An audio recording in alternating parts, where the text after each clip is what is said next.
পশ্চিম দিকে, মাঠের পশ্চিম দিকে যে পুকুর আছে পুকুরের গালায় রেখে দেবেন। যারা মাংসগুলো ফেলবেন মাঠের পশ্চিম দিকে যে পুকুর আছে পুকুরের গালায় রেখে দেবে। বাঁশবাগানের পুকুর আছে ওই গালায় রেখে দেবেন, পুকুরে ফেলবেন না। দেখুন কি সুন্দর উপভোগ হচ্ছে, দেখুন এই আনন্দ আবার 1 বছর পর আপনারা করতে পারবেন।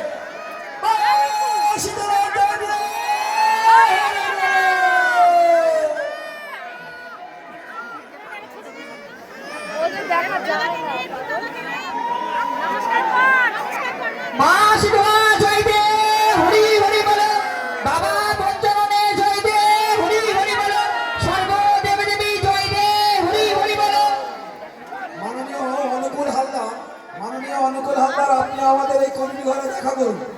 মাননীয় অনুকূল হালদার আমাদের কমিটি ঘরে দেখা করুন।